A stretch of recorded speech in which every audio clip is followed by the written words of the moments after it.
Hi everyone, and welcome to day 27 of the 30 days to the roots of yoga.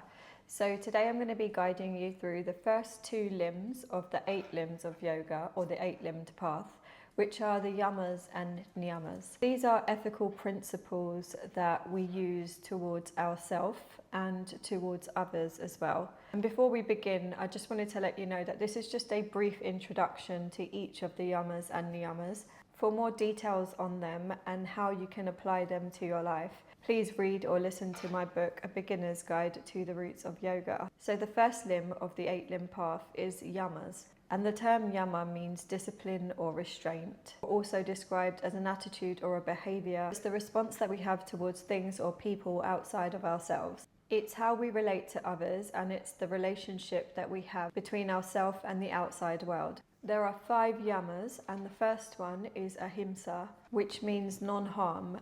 And it doesn't just mean non-harm, it also means showing kindness and friendliness towards others. And when we speak about non-harm with ahimsa, that also applies to non-harm within ourselves. So although we're talking about the external behaviors towards others and the world around us when we speak about yamas, ahimsa can also apply to being kind towards yourself and not harming yourself too. The second yama is satya, or truthfulness, and it's where we're taught to be truthful in every aspect of our lives and not to tell lies or speak unpleasant truths, and that includes white lies too. So in essence, this principle means remaining true to ourselves, and this can also look like owning up to mistakes. The third yama is asteya, or non-stealing, which also means not taking anything that doesn't belong to us. And that doesn't just apply to things. This could be thoughts, behaviors, or even stealing people's peace of mind, whether that be through breaking boundaries or stealing someone's peace of mind through lying. So this is where we start to see that each of the yamas and niyamas can intertwine with each other as well.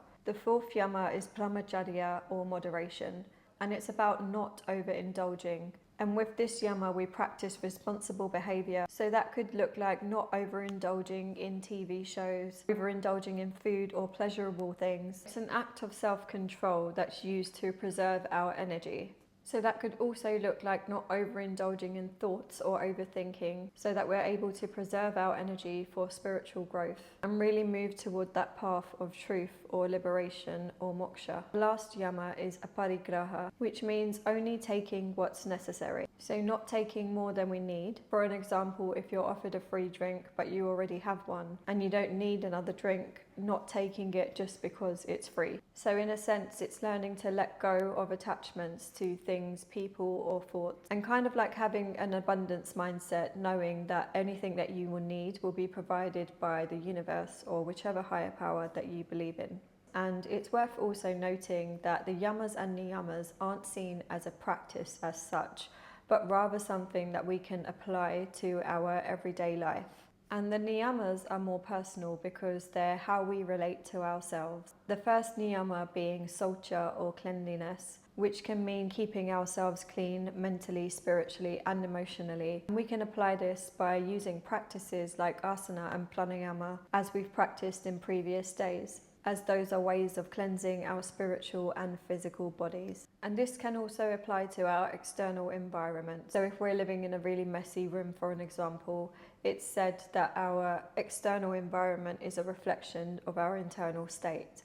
So having a really messy area to work in will also be affected in our job or our daily lives. The second niyama is santosha, or contentment, and it's about accepting what's happening rather than focusing on what's gone wrong. So it's about having a deep gratitude for where we are in our present moment, whatever that may look like. And what can really help us with applying this niyama is practicing gratitude on a daily basis, or even during small daily tasks. The third niyama is tapas, which means to heat or to burn. And there are 3 types of tapas that I describe in my book, which are worth looking into. But it means to burn away any impurities that might hinder us on our spiritual path or with our spiritual growth. whether that be mentally, physically, emotionally, or spiritually. And this is a sort of discipline that can look like not overeating, keeping promises to yourself, or even paying attention to your body and how you move or how you sit, or even keeping a good posture, and just looking at the areas of our lives that we can really start to change within ourselves that will in turn help us to grow on the spiritual path. The fourth yama is svadhyaya, or self-study. And this is a sort of self-reflection. So it's where we constantly learn more about ourselves. This could be through the study of yogic texts, taking up therapy, or using self-help books. Basically anything that will help you to become a better version of yourself. The last niyama is Ishvara Pranidhana, and it's where we completely let go of the control of situations and outcomes. But it's also where we let go of ego and attachments, and leaving everything in God's hands, or again, whichever higher power that you believe in. And instead of constantly thinking about what would happen if I didn't do that, changing your mindset to what would happen if I did do that, or thinking about the opposite outcome to what your head is telling you to think about. That's a brief introduction and summary to the yamas and niyamas. And although all 8 limbs are as important as each other, the yamas and niyamas provide us with a real foundation to ethical and conscious living, and they can help us to make real life changes that can positively impact the world around us and our internal world too. Thank you so much for joining me for today's class, and I'll see you tomorrow for day 28.